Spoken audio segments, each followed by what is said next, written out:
যেহেতু 6 জনগোষ্ঠী জনজাতীয়কৰণৰ দিশে আগবাঢ়িছে আৰু অসমখনক এখন জননী ৰাজ্য হিচাপে ঘোষণা কৰাৰ কাৰণেও আমাৰ চৰকাৰে প্ৰেৰণ কৰিব লাগে।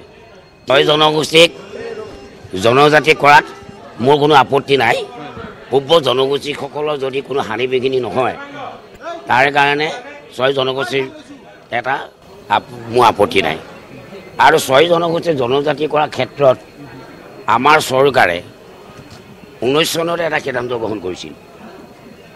আজি আমাৰ মাননীয় জনপ্ৰিয় মুখ্যমন্ত্ৰী ডক্টৰ হিমন্ত বিশ্ব শৰ্মাৰ নেতৃত্বত যোৱাকালি কেবিনেটে যেটো সিদ্ধান্ত গ্ৰহণ কৰিলে এটি এটা ঐতিহাসিক সিদ্ধান্ত।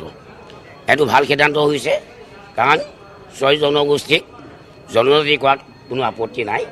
আৰু এতিয়া এটা কথা ভাল হ'ব যে যদি অসমত 6 জনগোষ্ঠী যেটা জনজাতি কোনো এটা সিদ্ধান্ত গ্ৰহণ কৰিলে আৰু সেই সিদ্ধান্তটো কেন্দ্ৰীয় মন্ত্ৰালয় প্ৰেৰণ কৰিব, কেন্দ্ৰীয় গৃহ মন্ত্ৰালয় প্ৰেৰণ কৰিব হওক জনজাতিসকল। আৰু লগতে মোৰ ব্যক্তিগত মতামত যেহেতু 6 জনগোষ্ঠী জনজাতীয়কৰণৰ দিশে আগবাঢ়িছে আৰু অসমখনক এখন জননী ৰাজ্য হিচাপে ঘোষণা কৰাৰ কাৰণেও আমাৰ চৰকাৰে প্ৰেৰণ কৰিব লাগে। তেতিয়াহে অসমৰ খিলঞ্জীয়া ৰক্ষা কৱচ, অসমৰ জনজাতিসকল ৰক্ষা কৱচ আৰু অসমৰ জাতীয় খিলঞ্জীয়া ৰক্ষা কৱচ ভাল হ'ব। যেহেতু 6 জনগোষ্ঠী জনজাতীয়কৰণৰ দিশে আগবাঢ়িছে আৰু অসমখনক এখন জননী ৰাজ্য হিচাপে ঘোষণা কৰাৰ কাৰণেও আমাৰ চৰকাৰে প্ৰেৰণ কৰিব লাগে। 6 জনগোষ্ঠীক জনজাতি কৰাত মোৰ কোনো আপত্তি নাই।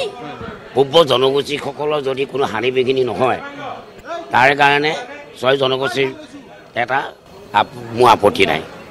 আৰু 6 জনগোষ্ঠী জনজাতি কৰাৰ ক্ষেত্ৰত আমাৰ চৰকাৰে 19 চনতে এটা সিদ্ধান্ত গ্ৰহণ কৰিছিল। আজি আমাৰ মাননীয় জনপ্ৰিয় মুখ্যমন্ত্ৰী ডক্টৰ হিমন্ত বিশ্ব শৰ্মাৰ নেতৃত্বত যোৱাকালি কেবিনেটে যেটো সিদ্ধান্ত গ্ৰহণ কৰিলে এটি এটা ঐতিহাসিক সিদ্ধান্ত। এটো ভাল সিদ্ধান্ত হৈছে কাৰণ 6 জনগোষ্ঠীক জনজাতি কৰাত কোনো আপত্তি নাই।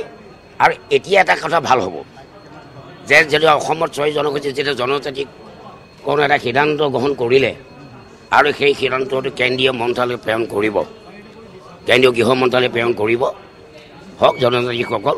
আৰু লগতে মোৰ ব্যক্তিগত মতামত যেহেতু 6 জনগোষ্ঠী জনজাতীয়কৰণৰ দিশে আগবাঢ়িছে আৰু অসমখনক এখন জননী ৰাজ্য হিচাপে ঘোষণা কৰাৰ কাৰণেও আমাৰ চৰকাৰে প্ৰেৰণ কৰিব লাগে। তেতিয়াহে অসমৰ খিলঞ্জীয়া ৰক্ষা কৱচ, অসমৰ জনজাতিসকল ৰক্ষা কৱচ আৰু অসমৰ জাতীয় খিলঞ্জীয়া ৰক্ষা কৱচ ভাল হ'ব।